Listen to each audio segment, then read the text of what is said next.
Boa tarde, meus queridos. Tudo bem com vocês? Então, espero que tenham aproveitado bastante o fim de semana. E a gente começa agora mais uma semana com o pé direito, a todo vapor, não é verdade? Então vamos nessa? Olha só, antes de começar nosso conteúdo, nosso assunto novo, né? Queria só comentar da semana passada, muita gente fez nosso teste, muita gente viu que está indo bem, está fazendo corretamente, notas muito boas, a quantidade de acertos. Alguns começaram a perceber que pode estudar mais um pouquinho, cometer alguns enganos, mas o material continua lá para a gente estudar, não é verdade?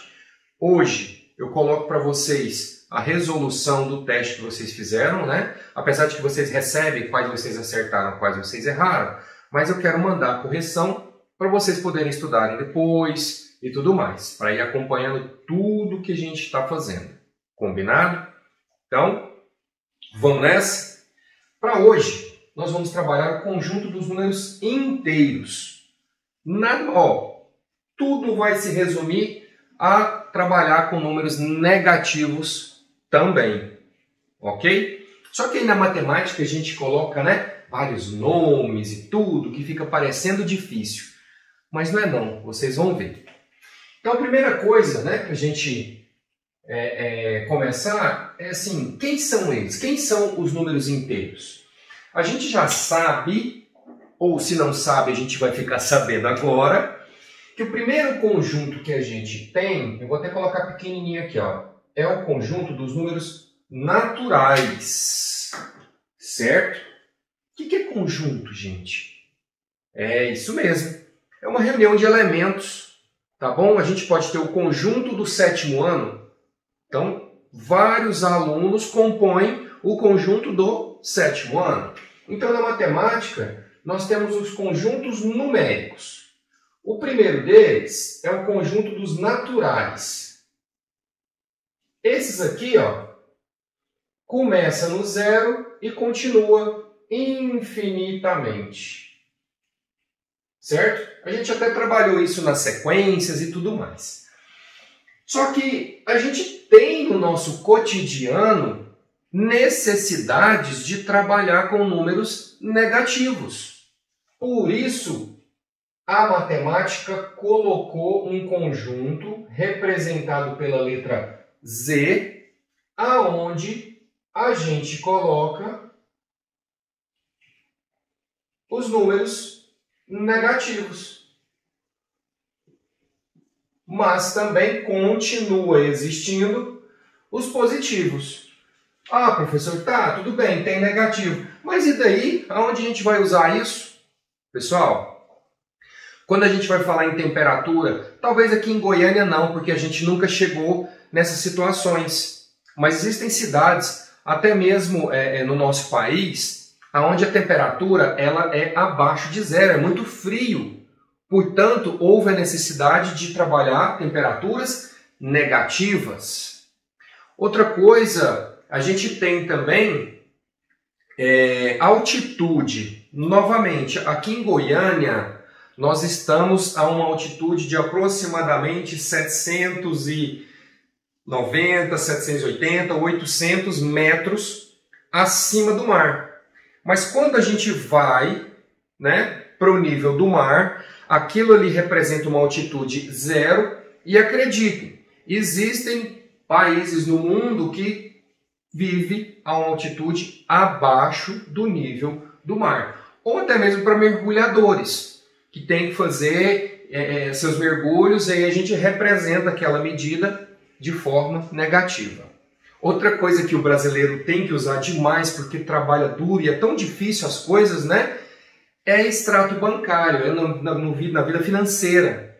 Então, quando você está devendo o banco, quando o seu saldo está negativo, tá vendo? Significa que você está devendo dinheiro. Então, há necessidade de trabalhar com os números negativos. Então, a gente tem inúmeras situações, Situações bancárias, temperatura, altitude. Outra coisa que nós utilizamos é o fuso horário. A gente sabe que as horas aqui em Goiânia é diferente das horas lá na Europa, no Nordeste, dependendo da região do nosso próprio país. Então existe uma linha imaginária no nosso planeta que seria uma referência.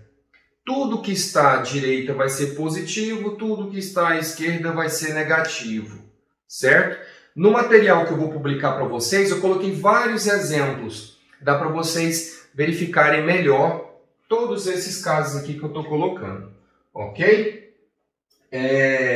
Representado, eu já falei, já escrevi no lugar errado. Onde podemos encontrar? Em referências bancárias, temperatura e altitude. Colocar bonitinho aqui, ó. Mas a gente perde tempo. Então, em contas bancárias, temperatura, fuso horário, altitude.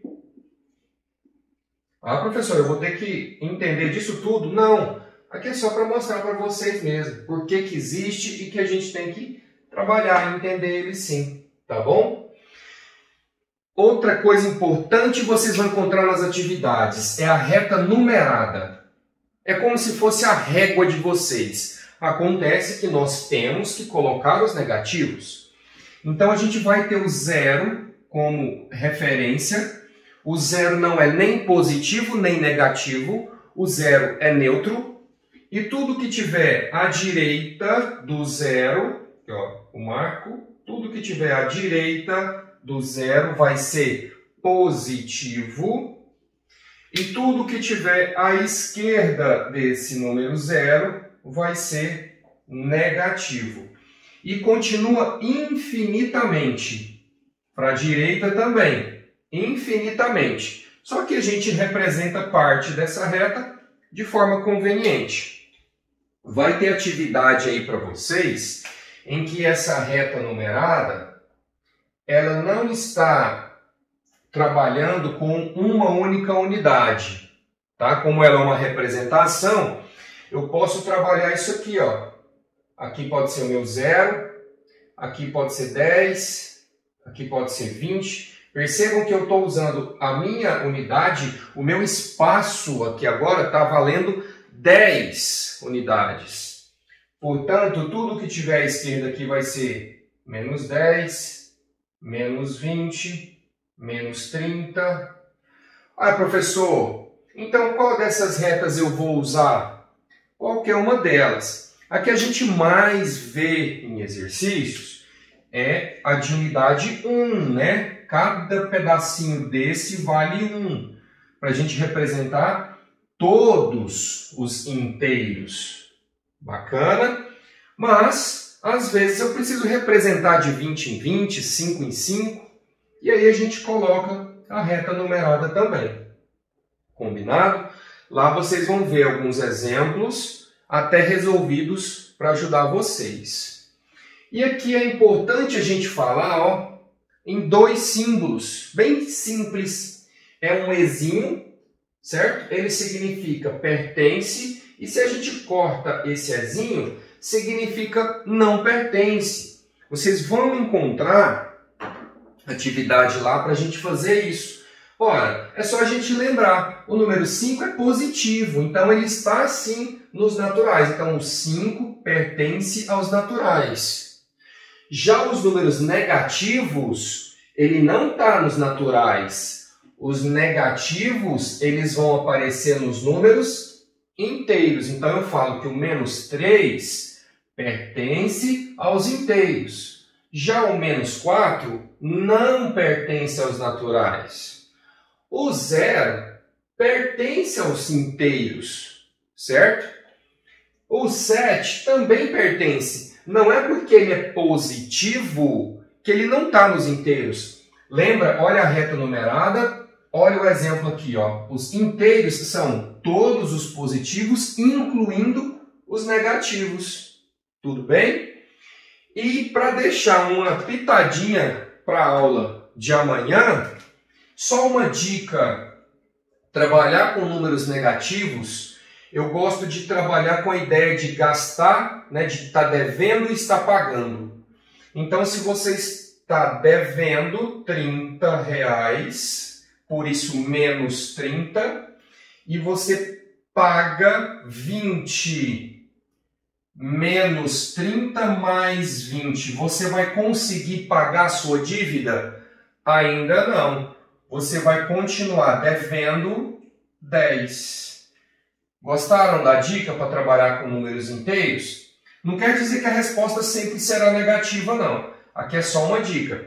Você pode ter também R$35 e você gasta 20 reais. Tenho 35, ou seja, mais 35, gasto 20. Aqui você vai ter dinheiro ainda sobrando. Você vai ficar com mais 15. Combinado? Pessoal, coloquei muita coisinha no material na atividade de hoje, tá? Tem muito exemplo, tem muita coisa para vocês trabalharem. Espero ter ajudado aqui. E ó, vamos pegar firme. Tem aluno ainda que está devendo alguma coisinha, vamos começar a pegar, entrar na rotina, certo? Para os novatos ainda, que entrou recente, manda tudo que tiver, ok? Aos poucos vai acompanhando para a gente continuar nossa jornada. Bacana? Uma ótima tarde para todos vocês. Beijo grande. Fui!